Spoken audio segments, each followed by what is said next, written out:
Boa noite, graça e paz. Nós vamos dar início ao nosso seminário teológico com o tema 7 sinais dos fins dos tempos. Texto base, Mateus 24, 2 e 3, que diz assim: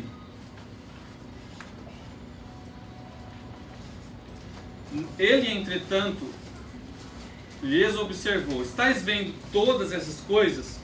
Com certeza eu vos afirmo que não ficará aqui pedra sobre pedra, pois serão todas derrubadas. E tendo Jesus se assentado no Monte das Oliveiras, os discípulos chegaram até ele em particular e lhe pediram: dize-nos quando ocorrerão estas coisas e qual será o sinal da tua vinda e do final dos fins dos tempos. Amém?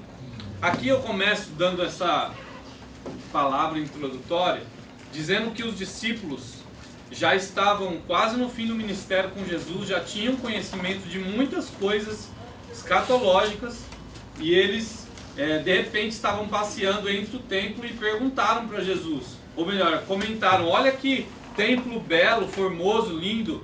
E aí Jesus, ele começou a dizer que aquele templo não ficaria pedra sobre pedra. E aí eles tiveram uma curiosidade, só que eles foram além. Amém? Eu acredito que você nessa noite vai ir além do que as nossas curiosidades. E aí eles fizeram 3 perguntas. Eles queriam saber quando que o templo iria ser destruído. Eles queriam saber qual tempo que se daria a vinda de Jesus e como se daria o fim dos tempos. Amém? Então, a primeira coisa aconteceu no ano 70. O templo de Jerusalém foi destruído pelo general Tito.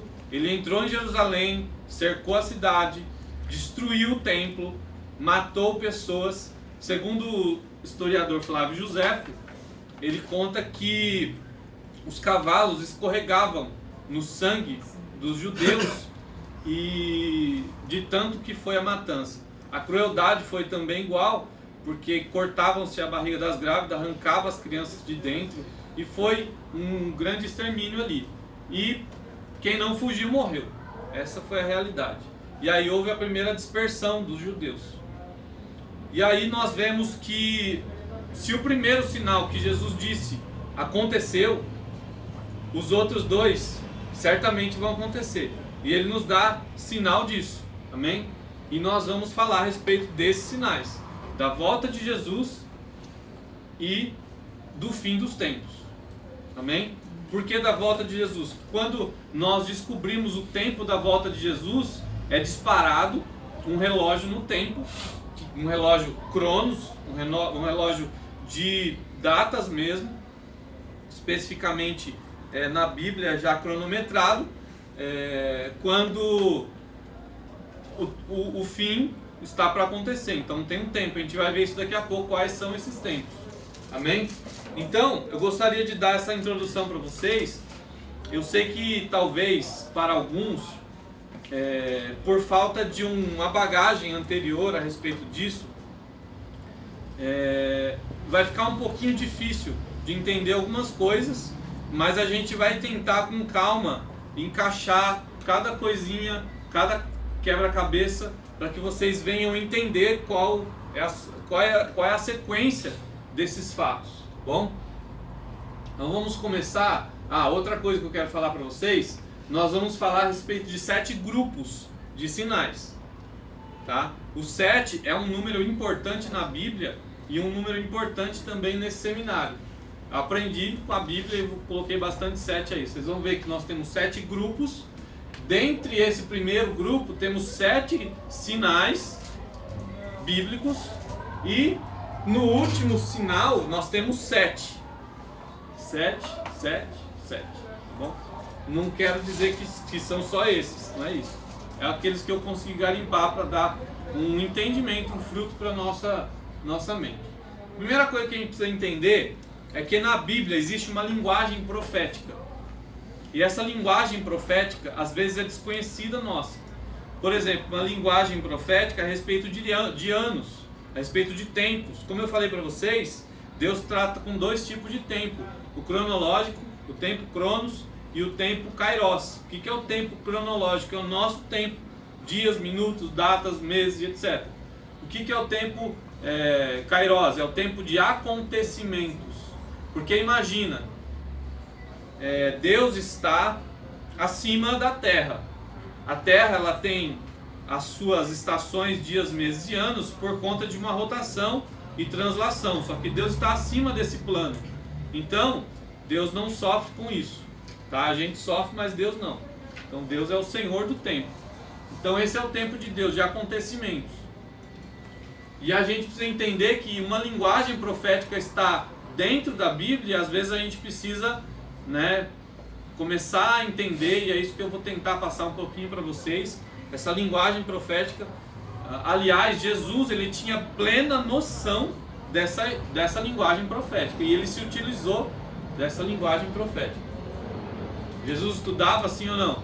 Sim. A Bíblia fala que todos chamavam Jesus de rabi, de mestre, mas não é aquele elogio à toa que alguém fala: ô pastor Estevão. Não, eu não sou pastor, tá? Então, aqueles elogios que a gente tem às vezes na igreja, às vezes como um carinho, às vezes, né, com outra linha, não vou falar, mas não é esse tipo, é a realidade. Jesus era um rabino e ele aprendeu em escolas judaicas. Jesus tinha plena noção, ele conhecia a Bíblia muito bem, na profundidade, no escondido.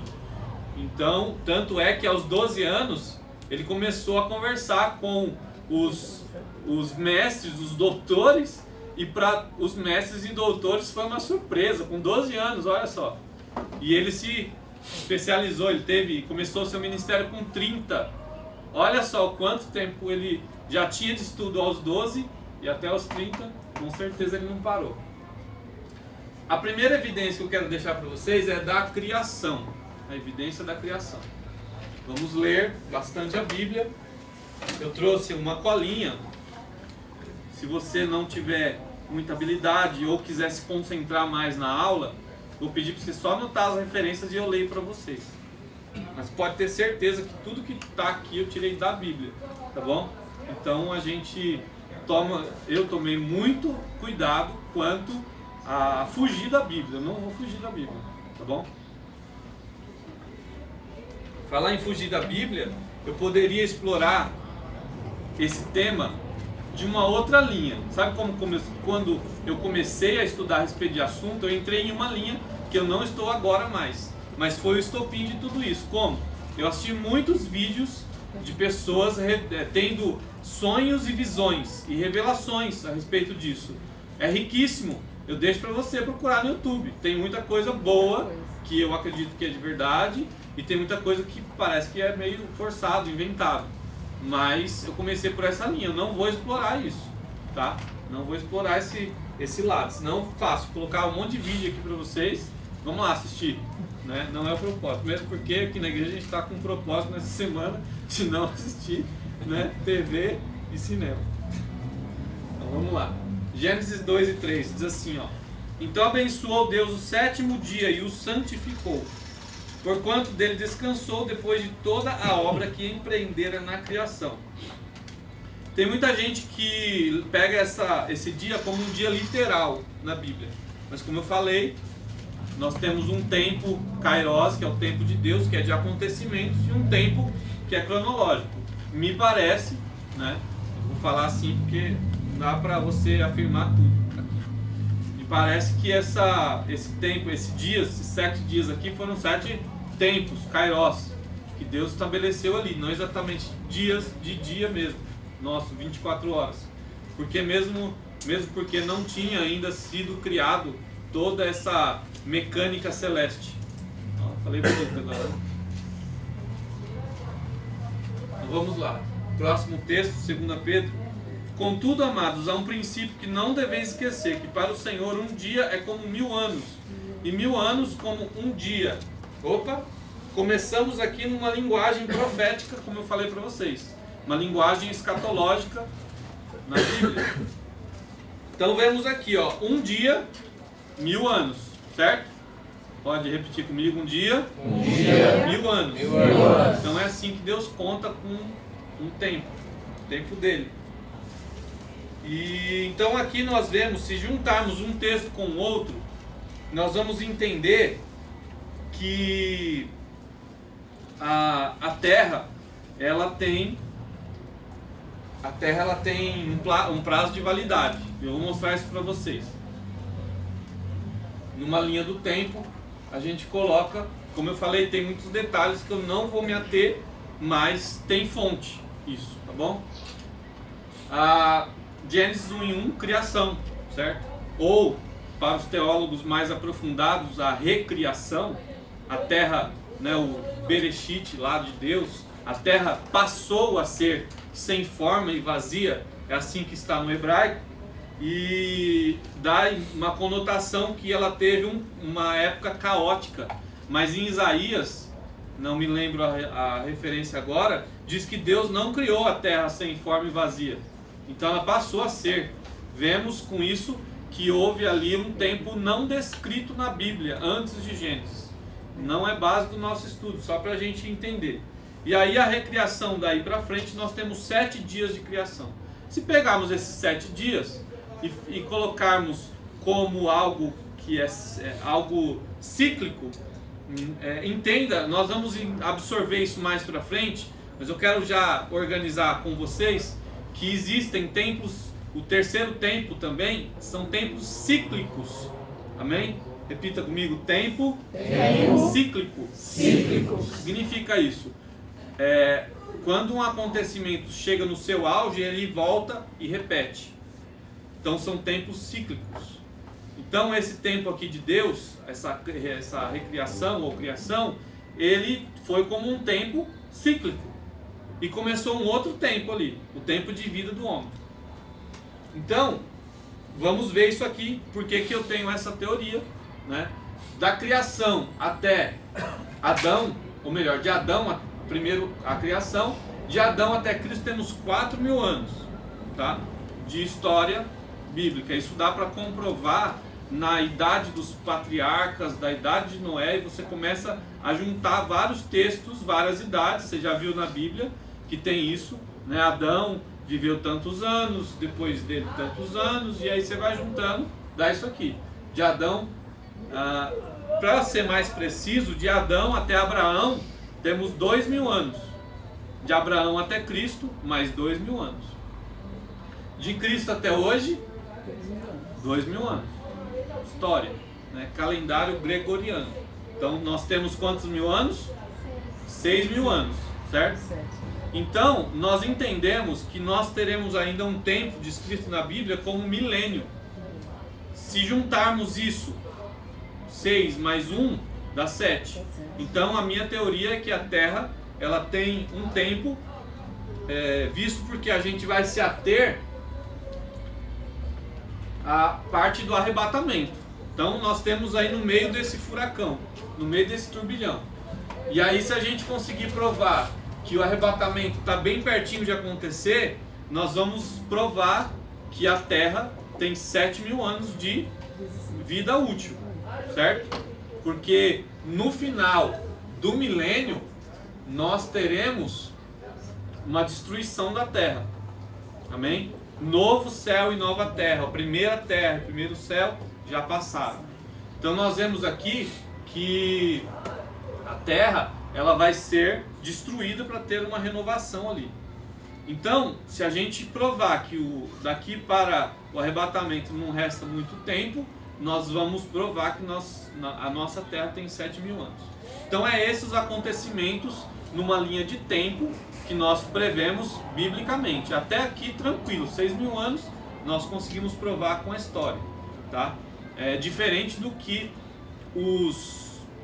a teoria de Charles Darwin do evolucionismo fala que a Terra, né, o homem tem bilhões de anos. Existe uma teoria que é a teoria do design inteligente. Se você quiser anotar, você pode assistir vídeos. Referência desses vídeos é Marcus Eberlin. Ele é um cientista criacionista, né?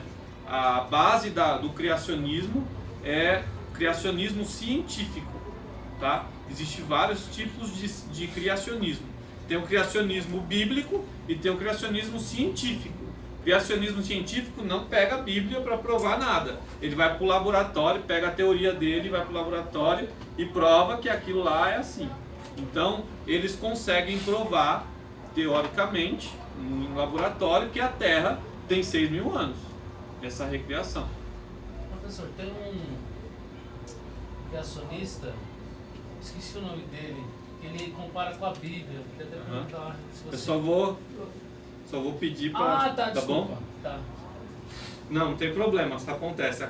A nossa mente começa, tá bom? Só para a gente alinhar. Então, existe essa linha de criacionismo científico que pega a Bíblia, existem...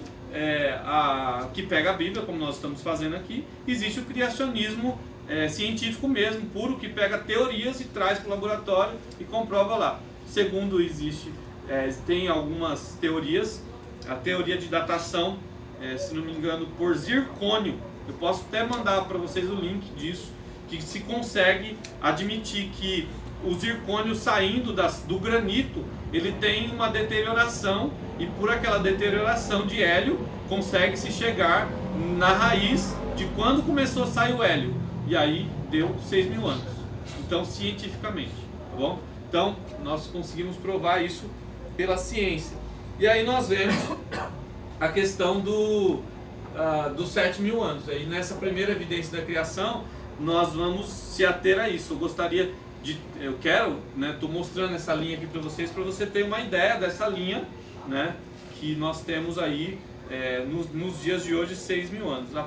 Aliás, nós temos o calendário, além do gregoriano, nós temos o calendário judaico, que é o calendário religioso deles. Eles usam o calendário comercial, que é o nosso gregoriano, mas o calendário religioso interno deles é o calendário a partir da criação. Eu acho que eles pegam a partir da criação, não pesquisei muito isso. Mas eles estão no ano 5.000, grave bem essa data que eu vou falar várias vezes, 5.777. Tá bom? Depois a gente explora mais isso. Eu quero ir para a segunda evidência bíblica da parábola do bom samaritano. E aqui nós falamos, né? Para quem não estava no início, eu vou falar de novo. Jesus tinha pleno conhecimento da linguagem escatológica, da linguagem profética a respeito dos tempos. Então Jesus utilizou isso nessa parábola. Como se tiver como ver o relógio, trocar pneu. Vamos lá, parábola do bom samaritano. Vamos pegar o texto aqui. Só esse versículo e a gente fala sobre o texto. Mas um samaritano, estando de viagem, colocou onde se encontrava o homem, e assim que o viu, teve misericórdia dele. Vou contar para vocês a história rapidinho. Um samaritano foi fazer um comércio, passou por uma estrada, e aí um assaltante pegou ele, roubou tudo que ele tinha, machucou ele muito e deixou ele quase como morto à beira da estrada. Passando o levita, não sei se foi o levita primeiro ou sacerdote, né? Passou o sacerdote e não tocou, foi embora. Passou o levita, foi embora. Passou o samaritano, cuidou dele, pôs azeite e vinho nas suas feridas, atou, colocou no seu cavalo, levou para a hospedaria e pediu para o hospedeiro cuidar dele, e deu 2 denários para ele cuidar, e disse que ele voltaria. Se tivesse mais algum custo, ele pagaria pelo que faltou. Tivemos o privilégio de ter domingo aqui uma explicação muito linda do pastor Ney a respeito desse assunto. E esse texto, Jesus não contou de graça, Jesus contou com uma linguagem profética. Eu quero que você entenda isso. Nós temos o levita, que é um símbolo da lei, né? Nós temos o sacerdote, que é um símbolo dos profetas, do tempo, né, de sacerdócio, da religião, né? Símbolo da religião. E nós temos o samaritano, que é um símbolo de Cristo. Nós temos o homem que foi assaltado e que ficou quase como morto, é o símbolo da humanidade. Então, a lei ajudou, mas não resolveu o problema do homem, do ser humano. A religião não resolveu o problema do ser humano, mas o samaritano resgatou aquele homem que estava como morto e levou para a hospedaria. O hospedeiro, o significado é o Espírito Santo que ficou conosco na terra quando Jesus foi. E aí Jesus, ou seja, o samaritano voltou, né? Dá a entender que ele iria voltar depois de 2 dias. Então vamos lá, linguagem profética. Se gastares mais, pagarei tudo quando voltar. Então vamos lá. 2 denários. Um denário é o salário de um trabalhador por 1 dia de serviço. 2 denários, 2 dias de serviço. 2 dias, nós vemos na Bíblia, 1 dia é como 1000 anos. 2 dias seria como 2000 anos. Então é como aquele samaritano dissesse assim: depois de 2000 anos eu volto. Tá bom? Vale um glória. Glória a Deus. E só que aí tem um quezinho. Ele disse assim: se você gastar mais, quando eu voltar eu te pago. Ou seja, dá a entender que ele iria voltar depois de 2 dias um pouquinho para frente. Você gastar alguns centavinhos, alguma coisa aí, que a gente pode transformar em alguns anos, alguns dias, tá bom? Então, a partir de 2000 anos era certeza, já começa a esperar, tá? Então, essa parábola, ela dá a entender isso, a questão profética, tá bom?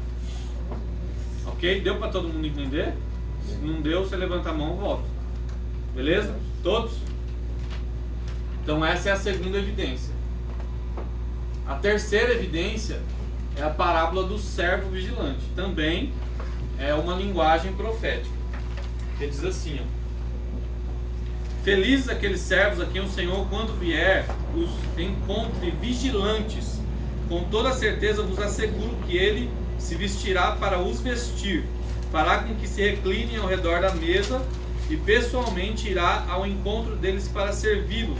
Ainda que ele chegue durante a alta noite ou raiar do dia, bem-aventurados servos que o Senhor encontrar preparados. É isso? Isso, né? Vamos lá. Temos ainda um outro texto, que é do Salmo 94. Esse salmo, ele fala que ele é mais detalhista. Ele fala: porque 1000 anos são para os teus olhos como o dia de ontem que passou. Repete isso aí que a gente falou, né? De 1000 anos um dia. E como a vigília da noite. Então vamos lá. Ele alinhou um dia com uma vigília. Então ele igualou ali. Tanto um dia quanto uma vigília vale 1000 anos. É isso que Moisés disse. Então nós vemos que essa linguagem escatológica foi usada aqui também. Vamos lá. O que é uma vigília? O dia do judeu, ele começa a partir das 6 horas. Vai das 6 às 9 para nós. A primeira vigília. A segunda vigília vai das 9 à meia-noite. A terceira vigília vai da meia-noite às 3. E a quarta vigília vai das 3 às 6. Beleza? Claro?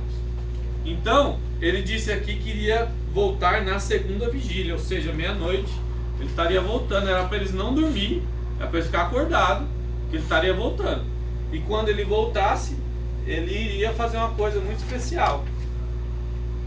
Ele iria se vestir para o servir, se reclinariam ao redor da mesa e pessoalmente iria ao encontro servi-los, né? Isso aqui dá uma ideia muito clara das bodas do Cordeiro. Jesus disse que ele iria servir, né, nas bodas do Cordeiro. Então, isso dá uma ideia muito clara de arrebatamento.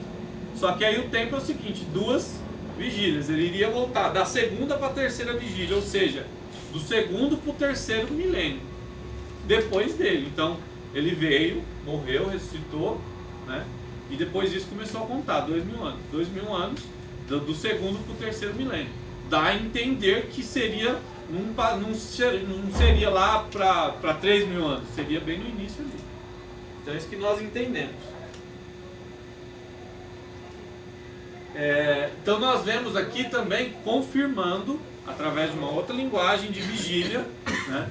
Então, nós vamos ver lá para frente, não vou explorar muito isso agora, porque a gente pode falar mais, que o judeu, ele começa o dia dele a partir das 6 horas da tarde. Por isso que eles tinham pressa em sepultar Jesus, porque já ia começar o sábado, né? Sexta-feira Jesus morreu, né? E eles tinham pressa de fazer lá e não deu tempo nem de perfumá-lo direito. Por isso que eles voltaram depois no domingo. Então, nós temos essa ideia de que o judeu tem um calendário diferente, tem os seus dias, né? Eles começam diferente, começa a partir da noite, né? A gente começa o dia a partir do dia mesmo. E tem um outro detalhe, que o judeu, ele tem um calendário lunar, ok? Grave isso. O judeu tem um calendário lunar. Qual é o nosso, ou melhor, isso. Qual é o nosso calendário? Solar. Nosso calendário é solar. O calendário do judeu é um calendário lunar. Isso a gente vai explorar mais lá na frente. Vai ser um negócio muito forte, muito interessante. Então, nós vamos, se não me engano, para a quarta, que é a restauração de Israel. Quarta evidência bíblica. Olha só esse texto. Profecia de Oséias, capítulo 6, versículo 1 e 2, diz assim: Israel exclamará: vinde e voltemos para o Senhor, porquanto ele nos arrebentou. A minha versão aqui é King James atualizada, tá bom? Porquanto ele nos arrebentou, mas haverá de nos curar. Ele nos feriu, mas cuidará das nossas chagas. Passado 2 dias, ele nos revivificará. Ao terceiro dia nos erguerá e restaurará, a fim de que possamos viver em sua presença. Isso aqui é uma profecia de Oséias para o povo judeu, não é para a igreja, tá bom?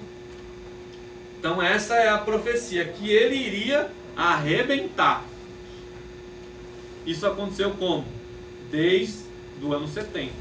É conhecimento de nós, é nosso conhecimento, e talvez de você também, que o povo de Israel, ele depois dessa primeira diáspora do ano 70, essa diáspora do ano 70, ele se espalhou por todas as nações da terra, e desde então ele vem chegando de volta, mas eles tiveram até, por serem um povo tão perseguido, até que mudar o sobrenome que eles tinham. Eles mudaram muitas coisas para eles ficarem, e aí eles foram os judeus que colonizaram os Estados Unidos. É por isso que os Estados Unidos protegem muito Israel. Foram os judeus que colonizaram muitos lugares e se espalharam. Oculto, né? Aí na Segunda Guerra a gente vai ver mais pra frente isso. Hitler foi e resolveu também matar eles de novo. E eles vêm sofrendo isso. Por quê? Isso é um peso da mão de Deus. Deus disse aqui: eu vou arrebentar vocês. Por quê? O que aconteceu? Veio para os que eram seus, e os seus não receberam. Se você for olhar o que os rabinos, os escribas, os doutores da lei, os sacerdotes fizeram, foi algo muito grave. Herodes lavou a mão dele lá e falou: não sou culpado desse negócio, não é por você, por conta de vocês. Não, vocês mata ele. Não, a gente não pode matar, olha que mentira. Pilatos, perdão. Falar: não, a nossa lei não permite matar. Lógico que permite. Vai ver lá no Deuteronômio, você vê quantas penas de morte tem. E uma das penas de morte, para você que não sabe, é filho rebelde. Tinha que ser levado à porta da cidade e apedrejado, para que houvesse temor em Israel. Adultério, vários outros tipos de pecado. Blasfêmia. Então, a penalidade era essa. E aí eles falaram, não, a gente não pode, mata você aí. Não, mas tem esse ladrão aqui, vocês não querem o ladrão? Solta, ou melhor, solta Jesus e deixa o ladrão. Não precisa soltar o Jesus não. Solta Barrabás, fica com Jesus aí, porque o que a gente entende é que ele fez coisa pior. E aí, falou, não, mas eu não vejo culpa nele.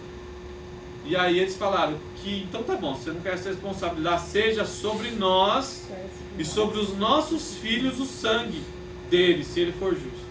Então eles pediram isso. E aí nós vemos que esse juízo foi muito.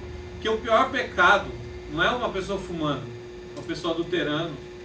O pior pecado não é esses pecados sexuais, pornografia, homossexualidade. O pior de tudo é você rejeitar Jesus. Quem recebe Jesus, recebe o seu ensinamento. Quem recebe o seu ensinamento, recebe Deus. Recebe o Espírito Santo. Então, a raiz está em rejeitar Jesus. Esse é o pior pecado.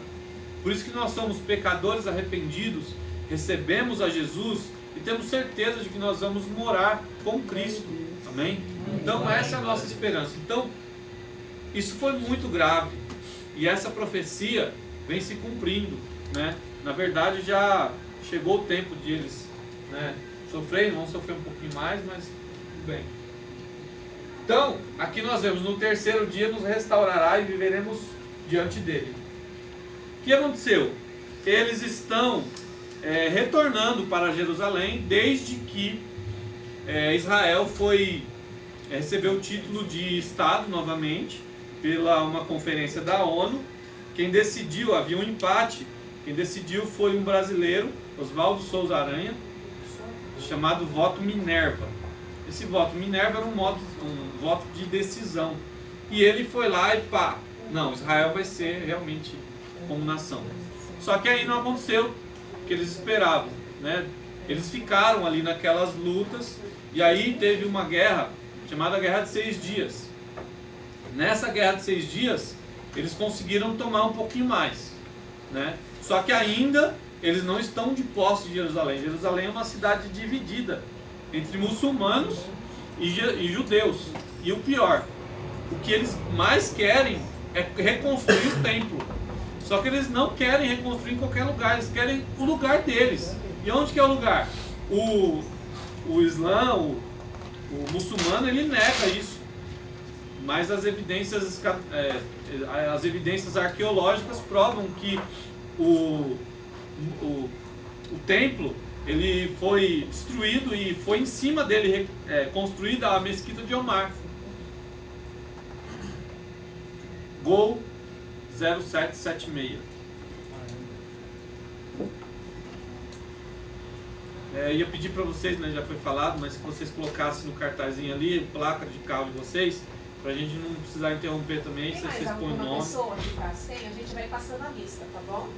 Aí quem tiver carro, quem tiver carro na frente de alguém, você deixa o nomezinho e a placa, aí a gente não interrompe, vem na pessoa certa e já pede, tá bom? Fica melhor assim. Então,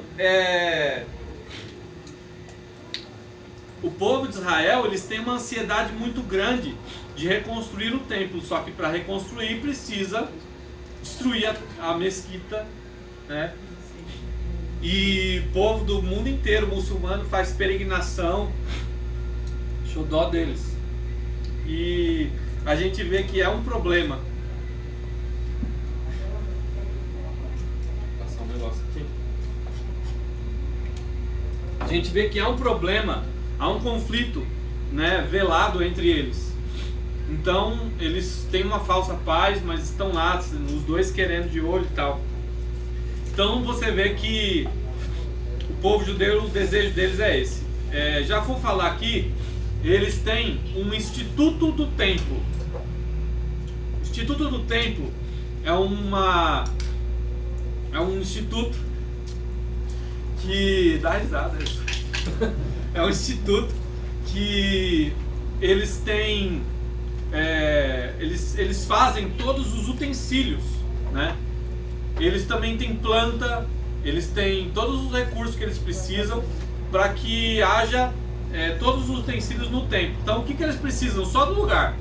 De repente, vou chutar aqui, de repente se eles conseguirem o espaço que eles querem, eles constroem o templo deles lá em 3 meses, 3 semanas, porque eles têm dinheiro, eles têm tecnologia, eles já têm todos os utensílios do templo. Sabe o que é todos? Tudo. Estola sacerdotal, já tem garfo, já tem o balde, o propiciatório, deve ter até a arca da aliança, tem tudo, tudo. Porque eles já estão preparados. A qualquer momento eles querem reconstruir. Está havendo, alguns dias atrás teve uma marcha dos judeus lá em Jerusalém, eles protestando que eles queriam o lugar deles e tal. Então, já quero fazer também aqui uma ressalva. Muita gente diz assim: Jesus não está perto de voltar porque o templo não está reconstruído ainda. Por quê? Existe uma teoria que precisa de um templo para que o anticristo se manifeste, sente nele e faça abominação e se manifeste como Deus, né? Mas isso é uma fase posterior do anticristo. Primeiro, a grande tribulação. Então, eu acho que eu não passei esse detalhezinho, que é importante para quem não sabe. Então, os pré-tribulacionistas, como eu, né, talvez a maioria, tem a seguinte ideia: arrebatamento da igreja acontece, dá início a 7 anos de grande tribulação. Esses 7 anos de grande tribulação divididos em 3 fases. Uma fase de paz, né, aparente, e uma outra de perseguição ferrenha. Essa aí é o pior. Talvez essa paz seja política, né, mas em todo tempo as pragas de Deus nessa grande tribulação estão descendo. E aí nós vemos que tem muita gente, e lá, assim, na segunda fase da grande tribulação, que é depois dos 3 anos e meio, o anticristo se rebela, começa a perseguir o povo judeu, se declara como Deus, que é adoração, marca da besta e etc. E aí nós vemos que depois disso ele é derrotado pelo Messias. Por quê?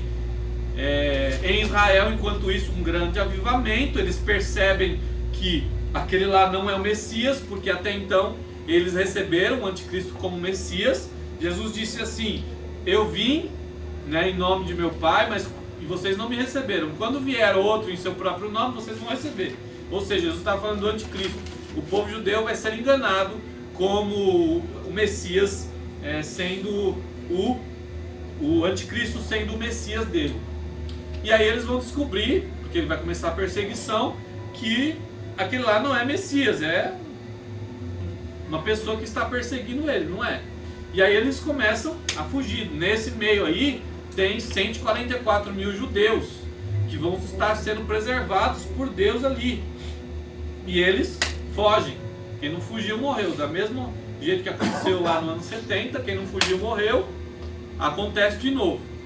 E aí, quando eles estiverem fugindo, o Messias vai descer no Monte das Oliveiras, do mesmo lugar que ele foi assunto ao céu, ele desce. Só que quando ele desce com guerra contra o anticristo e protegendo os judeus.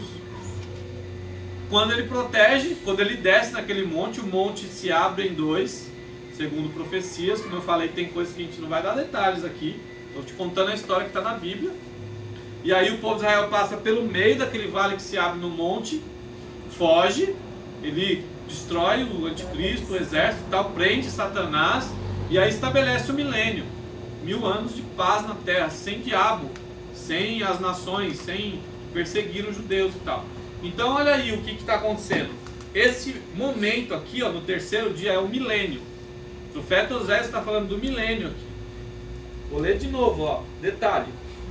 Ao terceiro dia nos erguerá e restaurará, a fim de que possamos viver em sua presença. O que é milênio? Milênio é um período de paz total. É como se Jesus dissesse assim, ó, para o ser humano: vocês tiveram 6.000 anos de reinado e não ficou muito bom. O reinado que vocês fizeram não foi muito legal, né? Pode ter sido Davi, não foi muito legal ainda. Ainda que Davi foi o modelo de Cristo, né, um modelo de Messias ali do reinado justo e tal. Mas, né, o Messias vai governar com justiça, com integridade, vai ser algo lindo, né, algo que Deus vai falar assim: esse aqui é o modelo que eu queria que vocês fizessem, né, Adão, é assim que eu queria que você fizesse. Então esse é o modelo de reinado, e paz e alegria na terra, saúde, né, vida longa e etc.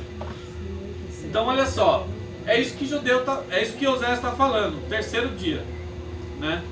Só que aí nós vemos que o milênio é um período integral de 1000 anos. Então já deu para entender que o negócio está perto, né? Só que essas coisas a gente vai estreitar mais. Vamos falar da parábola das 10 virgens. Diz assim, ó, Mateus 25, 6. À meia-noite ouviu-se um grito: eis que vem o noivo, saí ao seu encontro. Baseado em um casamento judaico, que é o que Jesus estava falando, nós temos aqui que Jesus colocou-se como noivo, e as virgens têm uma figura ali naquela festa de casamento. Mas vamos lá, vou contar rapidinho para vocês como se dá um casamento judaico. O noivo, ou melhor, a pessoa, se manifesta pretendente a uma pessoa, a uma mulher da mesma tribo, né, conforme a lei lá. Vamos pegar um modelo bonitinho, da mesma tribo, no mesmo lugar, né? Por isso que nós não podemos se colocar no cônjuge desigual, por conta de pessoas que têm uma outra visão. Você não vai querer casar e sofrer. Então, mesma visão, mesma tribo, mesmo cheiro de Cristo. E aí o noivo, ele vai, faz um contrato, ou melhor, a pessoa vai, faz um contrato, se torna noivo. Esse contrato já é como se fosse um casamento. Vamos lá, namoro à corte. Ele preenche o contrato, ele tem 2 anos para voltar e buscar a noiva. Nesses 2 anos, o que ele faz? Ele prepara a sua casa. E no final desses 2 anos, que é o prazo que ele tem, ele chama o pai dele e pede para o pai dar uma olhada lá na casa para ver se está tudo certo. Se o pai der o ok, ele vai, prepara toda a festa de casamento, busca a noiva, dá o dote dela, né? Ou melhor, o dote é antes de ele ir embora, ele dá o dote, vai para sua terra, prepara a casa, e depois, quando tiver tudo pronto, ele volta só para buscar a noiva. Buscou, tem lá a festa, noite de núpcias, e depois, né, ele tem aí alguns anos, né, não sei se é 1 ano ou mais, não lembro agora, para ele ficar só com a noiva. Olha que beleza. Eu não tive esse privilégio. E não precisava ir para guerra, era livre de tudo lá, ficava só na bênção. E aí o que nós vemos? Qual é esse modelinho? Ah, outra coisa, a figura das virgens na festa de casamento é da parte relativa à parte cerimonial. Elas são, né, vamos falar nos dias de hoje lá, as daminha, dama de honra, como é que diz? Os padrinhos, os convidados, etc. E elas fazem parte desse cerimonial da festa. Então nós vemos aqui que a noiva não são as 10 virgens. Não estou querendo meter o pau aqui em pregador, não é isso. Eu quero só que você entenda o contexto. E aí, por quê? O noivo não é polígamo, ele não faz casamento com 10 ao mesmo tempo. É uma só. E a noiva está implícita nessa parábola. E aí nós vemos que essas 10 virgens faz parte do cerimonial. Eu não quero dizer com isso, nem tirar a honra de quem já pregou, e já foram inúmeras pregações, você já deve ter ouvido várias delas. Não quero tirar a honra de que aquelas virgens tinham o azeite, e é importante que a igreja tenha um azeite, que é um símbolo do Espírito Santo, né? Não quero tirar isso, mas só colocar cada papel no seu lugar. E aí nós vemos que, vamos parafrasear aqui, o noivo ele tem 2 anos para ir e voltar, né, para pegar a noiva. 2 anos, 2000 anos, podia se falar assim. A gente já tem uma pista. E aí nós vemos que houve um clamor à meia-noite, né? À meia-noite houve um clamor. Se formos pegar lá pelo Salmo 94, também nós vemos segunda vigília, meia-noite, né?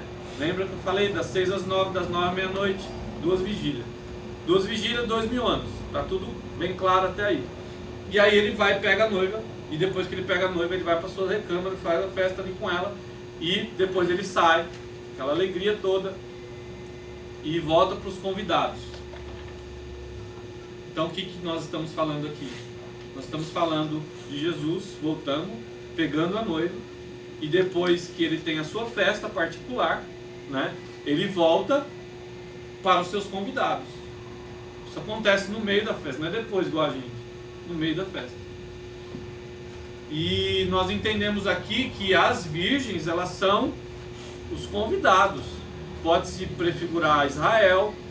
Israel tem parte que está capitalista ali, e tem parte que está extremamente avivado. Pode ser Israel, pode ser outras figuras, só não é a igreja, tá bom?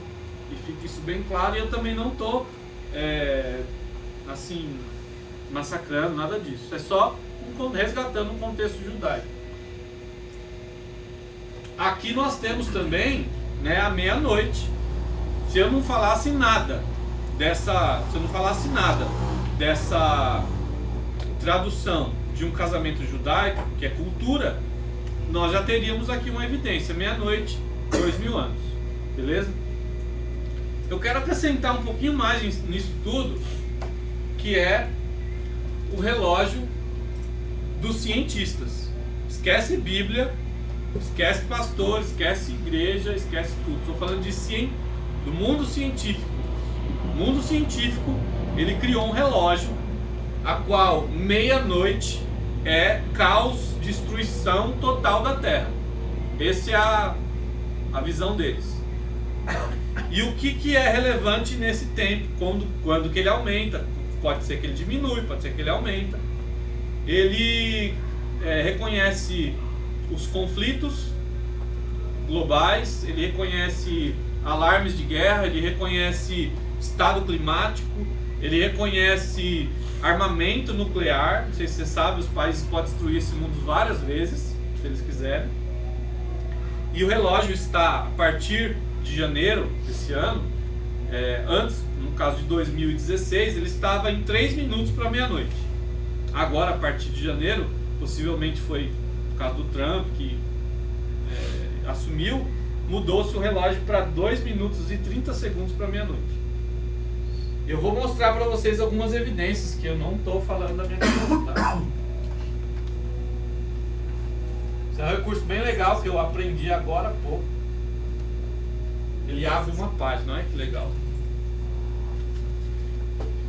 Cientistas reduzem o tempo restante do relógio juiz final, falta 2 minutos e 30 segundos para meia-noite. Relógio, vamos lá. Relógio é uma metáfora que mostra quão próximos estamos de destruir o planeta. Textos de cientistas apontam a vitória de Donald Trump como um dos seus motivos dessa mudança de 30 segundos. Vamos ver um pouquinho mais aqui, ó, só para a gente ter uma ideia.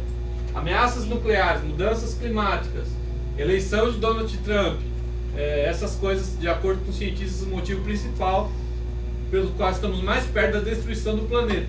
Tal grupo de cientistas elaborou um boletim divulgado nessa quinta-feira, diminuiu o tempo. Então é isso que eu estou falando, beleza? Provado, né? Então não é da minha cabeça. Vamos voltar lá no slide. Então essa aqui é a parábola das... Nós começamos com algo judaico e eu só acrescentei só uma cerejinha no bolo para vocês verem que as coisas se combinam. O mundo científico, às vezes, ele começa a falar a mesma língua da Bíblia. Porque se for a Bíblia e a ciência corretamente interpretada, elas se completam. Frase e dedução de... nome? Adalto Lourenço. É esse aí que ela ia te perguntar. Adalto Lourenço é um cientista criacionista junto com Marcus Eberlin e junto com vários outros cientistas. Eles têm os mais altos níveis de graduação, são físicos São pessoas que são muito fera, que a gente não vai chamar eles de pastor só. São pessoas da área da ciência. Então eles têm bagagem para falar. E esses cientistas é o caso, tá? Vamos para um outro. Eu acho que estamos aqui. Qual estamos? Na quarta? Na quinta ou na sexta? Na sexta, né? Parábola da figueira. Alguns já ouviram. Vamos falar só mais essa. Só mais não, a sexta, né? Vamos lá. Parábola da figueira. Vamos lá para o texto. Mateus 24, 32. Diz assim, ó. Portanto, aprendei com a parábola da figueira. Quando, pois, os seus ramos se renovam e as suas folhas começam a brotar, sabeis que está próximo o verão.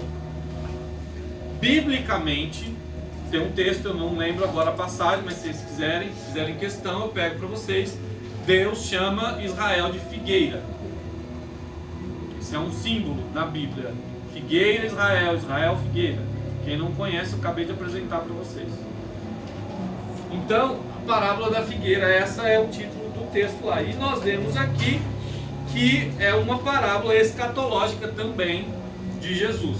Que diz, quando pois os seus ramos se renovam e as suas folhas começam a brotar, saber que está próximo o verão. Consenso de teólogos, que essa parábola se refere a essa interpretação que eu vou passar para vocês. Israel, ele estava destruído.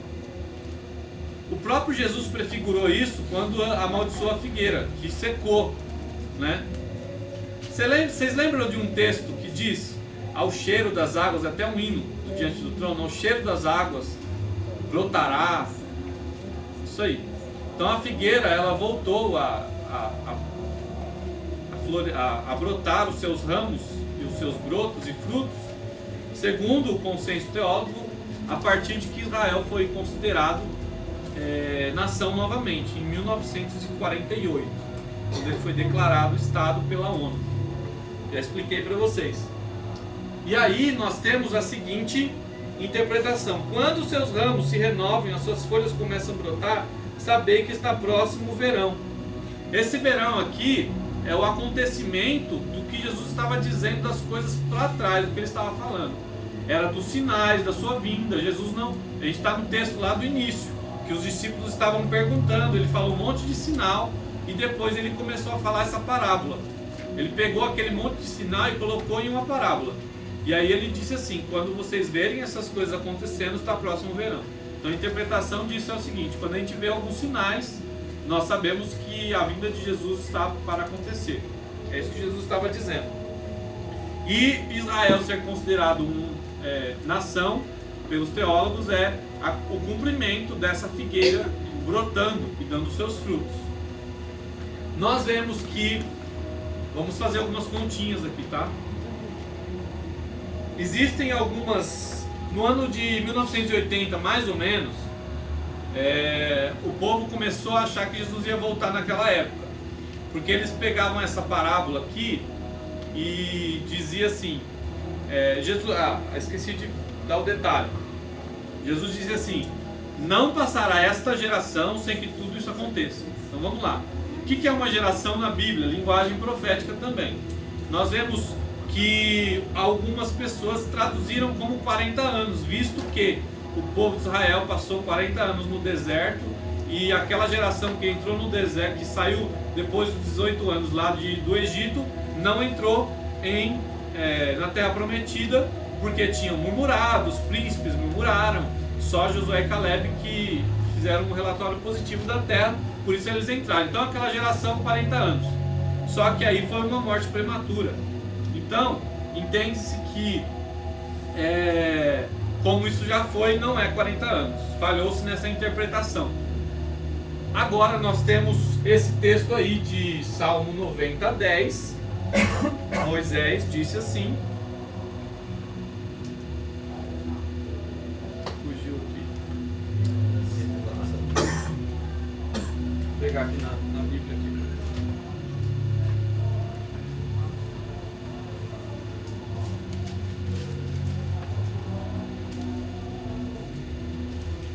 De fato, os dias de nossa vida chegam a 70 anos, ou a 80, para os que têm mais saúde. Entretanto, a maior parte dos anos é de labutas, sofrimentos, porquanto a vida passa muito depressa e nós voamos. Então nós vemos aqui de 70 a 80 anos. E existe uma terceira linha teológica, eu não lembro o texto agora, que chega-se a 120 anos uma geração. Eu prefiro particularmente ficar com essa de 70, que parece um número mais lógico pra gente. Pouca gente chega lá no 120, a maior parte, se eu fizer um arredondamento nas faixas etárias, é isso aí, 70, 80 anos. Então eu prefiro essa linha aqui. Então, uma geração 70 a 80 anos. Vamos lá para 70.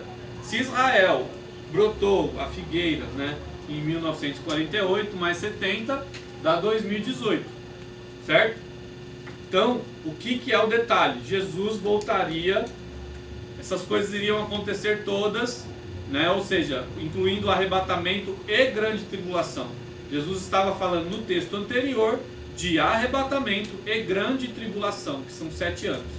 Se nós pegarmos esse 1948 mais 70, daria 2018. Porém, menos 7 anos da grande tribulação, porque nós acreditamos que Jesus volta antes da grande tribulação. Então daria 2011, já foi.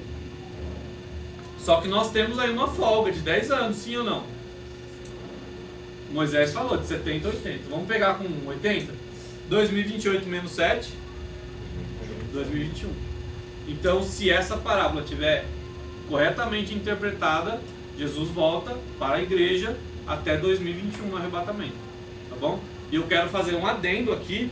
Aqui nós não estamos definindo datas, nós não estamos falando que isso ou aquilo vai acontecer. Nós estamos tentando pegar aquilo que Jesus disse, interpretar, né? Nós temos uma grande chance de acertar, mas nós temos também uma chance de errar. Nós não descartamos isso, porque a única coisa que nós temos certeza é do que passou, história, tá bom? Mas a gente vai catando gravetos e pegando, juntando pedrinhas. Deus, ele permitiu a gente fazer isso, para que isso gerasse uma expectativa, um temor, uma busca por Deus. E esse é o meu propósito. Eu não estou aqui com o propósito de ficar apontando, marcando, né? Mesmo porque Nostradamus já fez isso e muitos outros já fizeram. E eu não quero fazer isso, né? Eu não quero cair nesse erro, mas nós temos uma grande chance de acertar nisso que nós estamos falando. Por isso que nós estamos aqui hoje, vamos estar mais daqui 3, quinta-feira, se Jesus não voltar daqui até lá. Nós estamos aí nessa janela, concorda comigo? Nós estamos nessa janela aí. E aí eu digo para vocês aquilo que Jesus disse: e tardando o noivo, lembra da parábola das virgens? Eu pego ainda esse detalhezinho ainda para me resguardar. E tardando o noivo, Jesus pode se dar o luxo de tardar, sim ou não? Pode. Ele pode falar, vou esperar mais um pouquinho, né? O fulano lá não se converteu ainda. Pode, né? Mas eu tenho certeza, chegou um momento ali crucial que ele não tem mais como segurar. Lá na Arca de Noé aconteceu isso. Depois a gente vai ver lá na frente a Arca de Noé. Tal como foram nos dias de Noé, assim também será no reino do Filho do Homem. Não vou falar isso agora, mas Jesus pode ainda segurar um pouquinho, né? Pai, por favor, Ele é o nosso intercessor, o Espírito Santo também, me ajuda, né? O Estevão ainda está ainda, precisa tirar aquele negócio, né? E aí, né, mas chega um momento que não tem mais como segurar, tá? Um momento que, mas nós estamos aí, né, pra gente poder ficar firme, né? Nós estamos nessa janela aí. Nós vamos, só para você ter uma ideia, nós vamos afinou, não afinou? Nós estamos falando de milênios, mas nós estamos falando aí de anos, de década, uma década, né? Nós vamos lá na frente afinar mais isso aí ainda, tá bom? Tudo diante de uma ética, tá bom? Fiquem despreocupados. Agora, como eu falei, o 7º sinal tem 7. 7 sinais de Mateus 24. Vamos para o versículo 5.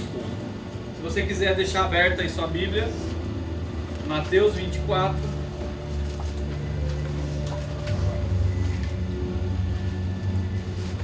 Diz assim, ó: então Jesus lhes revelou Cuidado que ninguém vos seduza, pois muitos são os que virão em meu nome, proclamando, eu sou o Cristo, e desencaminharão muitas pessoas. O primeiro sinal é esse aqui, falsos cristos. É declarado que até se não me engano, Barrabás se chamava Jesus Barrabás. E muitos outros Jesuses, na época de Jesus, tinha muitos que se declaravam também como Messias. Só que, se colocarmos isso num gráfico pela história, nós vamos ver um acréscimo, todos esses detalhes aqui, eu gostaria que vocês observassem de um nível exponencial. O que é um expoente? Expoente é algo que cresce, é uma curva que cresce cada vez mais. E essa curva exponencial, ela é o cume, o ápice dela tem sido nos nossos dias. Todos esses sinais que vocês vão ver aqui. Então, falsos cristos sempre teve, sempre. Só que eles vieram crescendo e no nosso século cresceram exponencialmente. Como eu falei, segundo o portal Gospel Prime, do século XIX até o 21 foram 45 falsos cristos. Não sei se você conhece esse. Ele se diz o índio. Inclusive, né, é chato, não gosto disso. Verdade. Até em alguns programas que ele vai mesmo porque é chacota. Pessoal, mas não vou entrar nesse detalhe. E nem vou falar também que ele é o anticristo, nem o falso Cristo. Não vou falar porque a lei não permite. Mas ele se declara Cristo. Fato. Fato, ele se declara que ele é Jesus. Então, Jesus aqui, o verdadeiro, ele disse que muitos viriam em seu nome dizendo eu sou Cristo e desencaminhariam a essas pessoas. Então, nós vemos essa curva exponencial. Vamos aqui no versículo 6. Vós ouvireis falar de guerras e rumores de guerras, todavia não vos desespereis, porque é preciso que tais coisas ocorram, mas ainda não será o fim. Então, guerras e rumores de guerras, certo? Vamos ver lá. A guerra da Síria foi algo que marcou a gente, né? Foi algo que deixou a gente muito triste. Teve várias reportagens a respeito disso. Uma famosa foi um fatinho, que não vou falar que foi uma coisa normal, mas ficou gravado na nossa mente, né? Teve gente que até chorou quando viu aquela criança lá na praia, né? Como se estivesse viva, mas estava ali com o seu rostinho na areia, já morta, porque fugiram, né? Os refugiados entraram dentro do barco, o barco virou, morreu um monte de gente.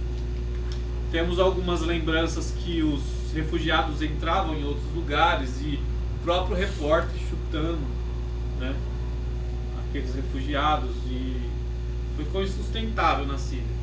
470 mil mortos, 1,9 milhão de feridos. Mas isso foi uma guerra civil, né? Uma guerra. Queria levar para vocês aqui um site.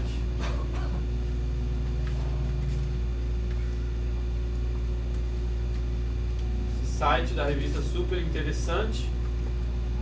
Os 12 conflitos que mais mataram pessoas.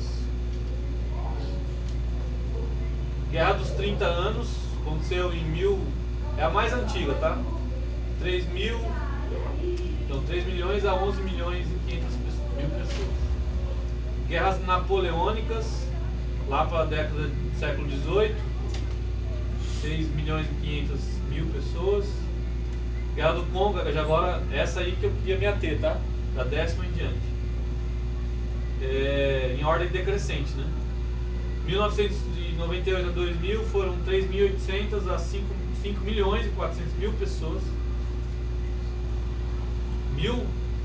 Cerca de 1.000 pessoas morrendo diariamente, olha. Guerra Civil Russa, século XIX, 5 milhões a 9 milhões de pessoas. Revolta de Dunga, China, 1862 a 1877, 8 milhões a 12 milhões de pessoas. Investida de Tamerlão, 15 milhões a 20 milhões. Primeira Guerra Mundial, 1914, 15 milhões a 65 milhões de pessoas. Vírus, etc. Rebelião de Taiping, na China, 20 milhões a 60 milhões. Disputa da dinastia Ming e a Qing, é bem antiga. Isso aí já bem antiga também. Deixa eu pular isso aqui. Voltamos, chegamos aqui, ó, eu quero. Primeira Guerra Mundial, de 40 milhões a 72 milhões de pessoas. Inclusive incluindo os judeus, né? As pessoas que Hitler e a sua seita satânica colocaram em campos de concentrações, fizeram muitos testes, passaram fome, foram essa guerra declarada para que eles pudessem purificar o mundo com a sua raça ariana. Então eles queriam preservar a sua raça ariana e matar todo mundo. Então essa foi. E Hitler também, ele é considerado o anticristo, né? Um anticristo. Nós teremos o anticristo, que vai ser no período da grande tribulação, tá? Então, será que isso aqui, tudo isso que a gente leu, pode ser até de 1200 aqui, será que foi depois de Jesus ou antes de Jesus? Essa guerra foi tudo depois de Jesus falou, né? Vou voltar para cá.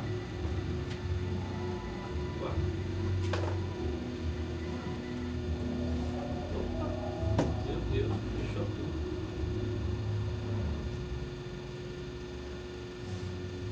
Vocês vão ter que esperar um pouquinho.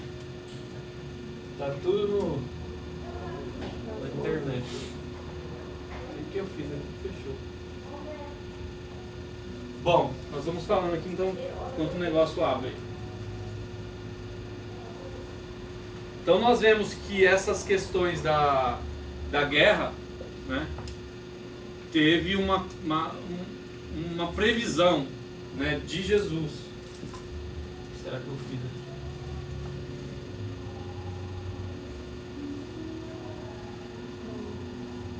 Wellington, meu irmão, pode me ajudar?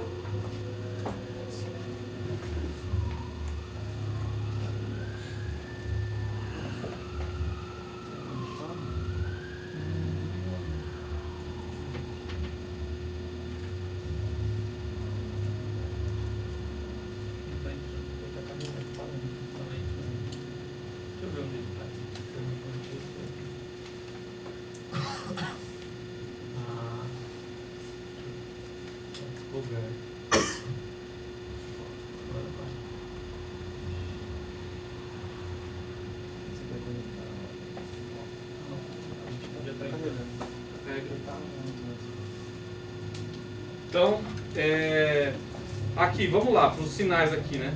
Haverá nação contra nação, reino contra reino, haverá fomes, terremotos em vários lugares. Nós vemos que isso tem acontecido, como eu falei, né? De uma maneira exponencial, né? Essas curvas que, se o negócio abrir aqui eu vou mostrar para vocês. Agora vai.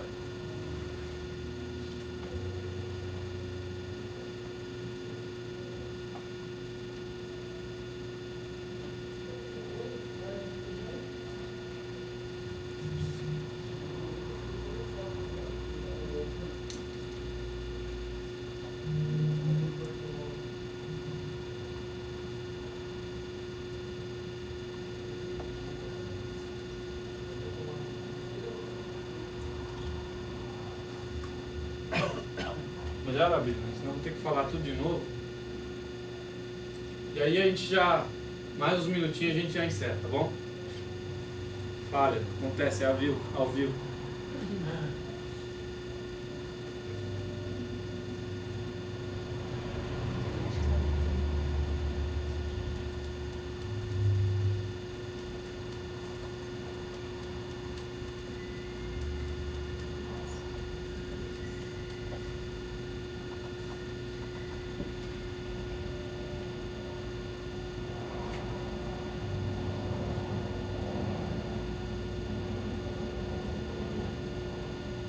Estávamos no versículo 6, né?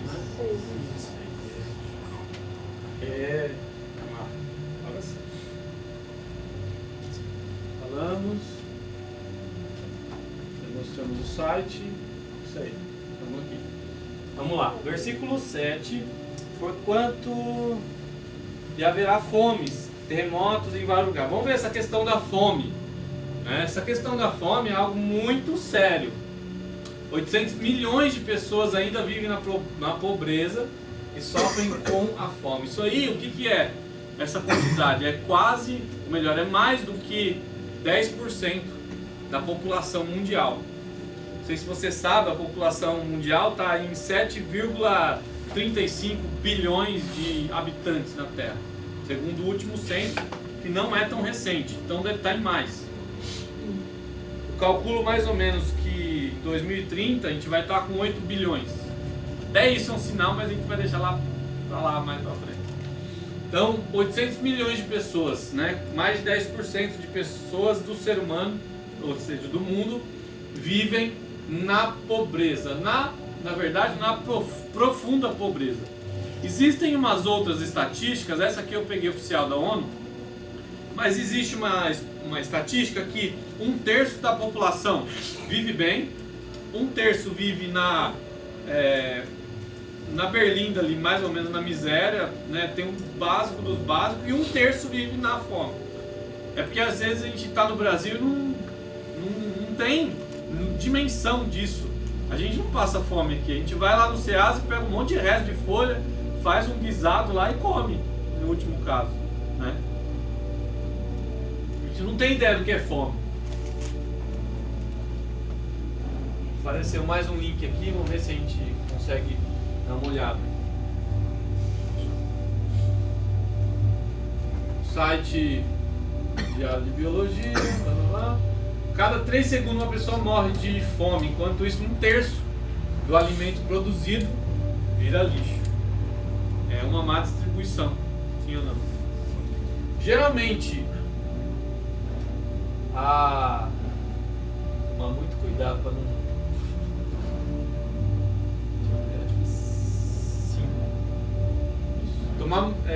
geralmente a gente não tem a dimensão disso porque a gente passa bem, né? Todo mundo comeu aqui, tenho certeza, não está de jejum, né? Então, essa fome ela é declarada, ela é algo real. E geralmente essa guerra, melhor, geralmente essa fome, ela tem alguns motivos. Ela pode ter o motivo da guerra, né? Segundo, se fosse investido o dinheiro que é investido na guerra, não teria fome. Essa é a realidade. Dinheiro investido em armamento não teria fome. Um míssil, acho que eu vou pesquisar esse negócio aí. Um míssil dá para alimentar famílias e mais famílias durante anos. Então, um outro apontamento da fome também é a parte espiritual, né? A gente vê o povo da África, eles têm uma tendência, né, para o ocultismo, para esses tipos de religiões que são mais da parte preta do negócio, né? Então, a parte escura da coisa, né?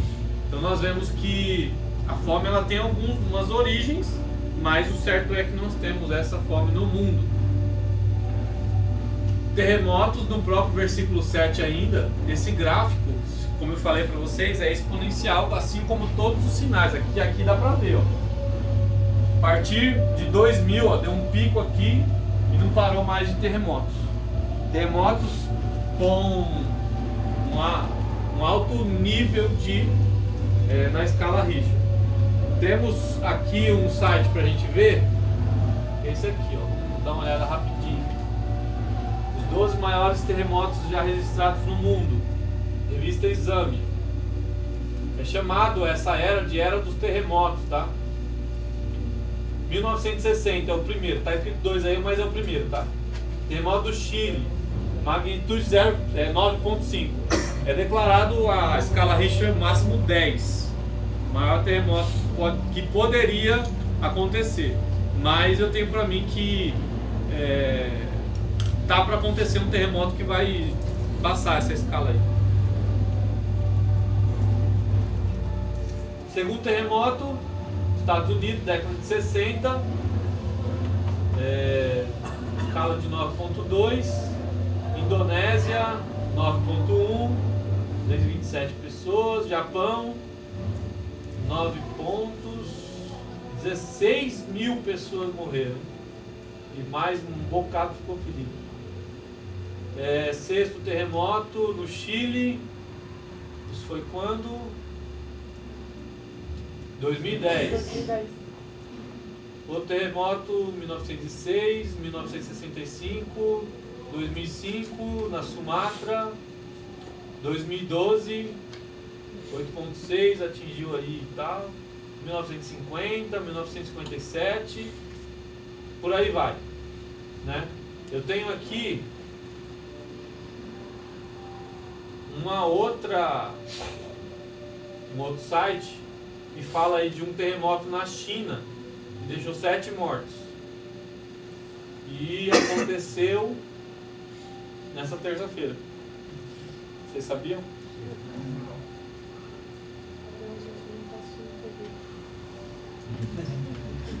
Eu fiquei sabendo hoje, que estava pesquisando. Então é isso aí, nós estamos na era dos terremotos. E essa curva exponencial, deixa eu explicar para vocês. Pensa numa grávida.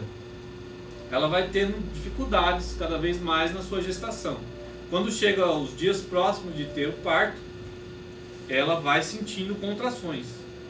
E esses sinais, inclusive mais apontados para o terremoto, são as contrações de que alguém vai nascer, certo? E esse alguém é a igreja. A terra está clamando a respeito disso. Alguém vai nascer, alguém vai nascer. É algo que vai até aquilo acontecer um espasmo muito grande e aquela criança nascer. Então, é mais ou menos, deu para entender uma tipologia disso que está acontecendo? Inclusive tem um texto que vai falar a respeito de dores de parto. Acho que é no próprio Mateus aqui, né? Fala de dores de parto. Morte aos cristãos. Estamos terminando, tá bom? São 100 mil mortos, 100 mil cristãos mortos por ano. Isso é uma estatística, né? Um gráfico aí. Vamos ver lá um pouquinho de algo que recente que aconteceu. Estado Islâmico, o EI, né, reivindica a autoria de ataque contra cristãos no Egito. Olha lá, 28 mortos, 24 feridos, 2 ônibus e uma caminhonete foram atingidos. E o Estado Islâmico assumiu a autoria. O Estado Islâmico, são os radicais do Islã, né? Tem várias seitas, várias tribos. E teologicamente, se você pegar já ouviu um teólogo falar, né, que o trono de Satanás é lá na Palestina, né? Possivelmente seus adeptos são esses aí, porque lá em Apocalipse fala, né, onde está o trono de Satanás, né? Você sabia que Satanás possivelmente ele tenha vindo fisicamente algumas vezes nessa terra? Ele não é só um espírito, ele é um principado, ele é algo que pode se tornar até físico. Então ele tem algumas questões, mas isso é da parte espiritual, não vou me ater a isso. Então, morte aos cristãos, são 100 mil, olha, interessante, 100 mil, e você acha que não acontece isso, né? Versículo 11, os falsos profetas. E eu não vou dar nenhum exemplo aqui, porque eu não vou querer citar nome, fica por sua conta. Eu só vou dar uma frase de Paul Washer, pregador, sabe, espetacular, ele é um erudito, ele conheci esse pregador através da Joelma, ele vai em faculdades, ele é assim, ele é uma pessoa muito culta, tem muitas faculdades, Deus trouxe esse chamado para ele, e ele sai por aí nessas faculdades, como Mackenzie da vida, algumas outras faculdades, pregando para jovens desviados, que são a maioria, né, lá dentro da faculdade, pode ser até cristã. E ele disse isso aqui, ó. A maior marca de um falso profeta é que ele só fala o que você quer ouvir. E com isso ele arrebanha os adeptos dele, né? Então, vai falar aquilo que o povo quer para benefício próprio. Não precisa falar muita coisa, que a gente tem muito exemplo. Um dia, faz tempão já que a gente cortou a TV lá em casa. E eu tava esperando a minha filha sair da escola e eu peguei o GPS. O GPS tem um celular lá. E esse GPS faz muito tempo que eu não assistia a TV. Eu comecei a passar os programas de TV na parte da tarde e eu comecei a chorar de verdade. Comecei a chorar de tanto que o povo se utiliza de testemunhos para arrebanhar dinheiro para eles.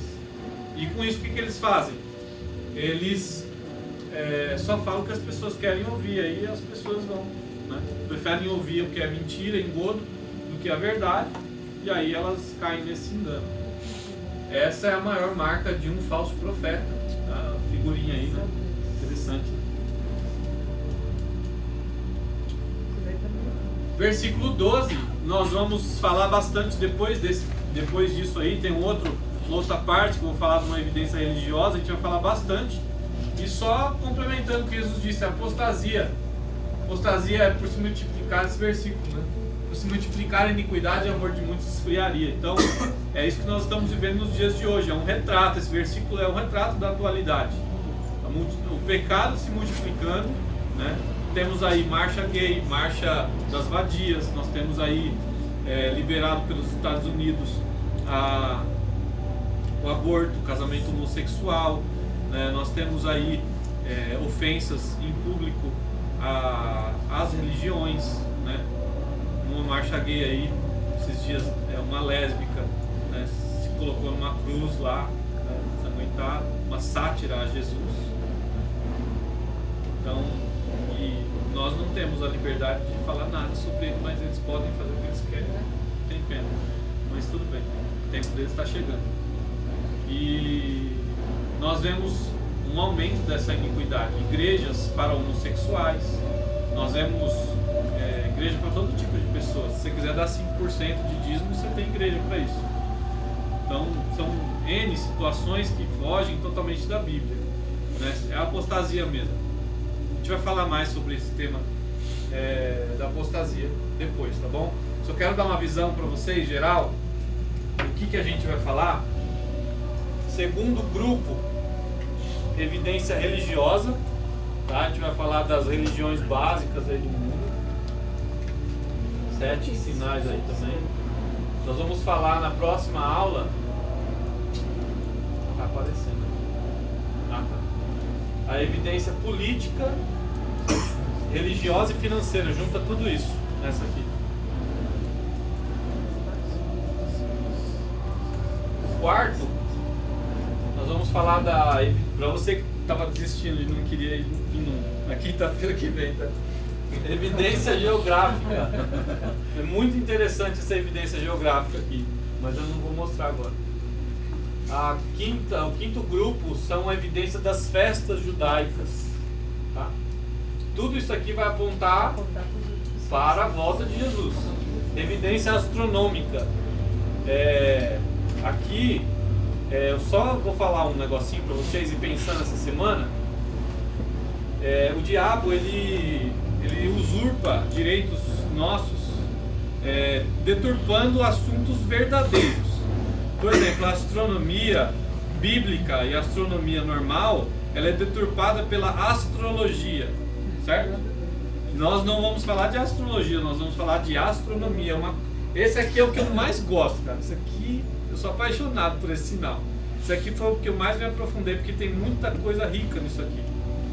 Então nós vamos falar de evidências celestiais, celestes. Deus deixou isso, você vai ver. Deus deixou, não vou falar nada de heresia aqui não, tá? E a evidência tecnológica de Daniel, que fala que nos últimos dias teria um aumento da ciência, tá bom? E como eu falei, nós vamos também fazer uma aplicação em cada aula. Aqui são 3 aplicações, eu vou revelar uma após a outra. A aplicação primeira vai ser na próxima aula, a aplicação segunda na terceira aula e a aplicação terceira na quarta aula. E a gente já finaliza, tá bom? Porque eu não quero deixar essa palavra solta, a gente precisa saber o que a gente faz com isso, tá? Então seria isso. Quero que vocês, né, guardem essa palavra no coração de vocês. Aqui nós falamos só da parte bíblica disso tudo. Na próxima semana, na próxima aula, nós vamos estar falando de 2 sinais e uma aplicação.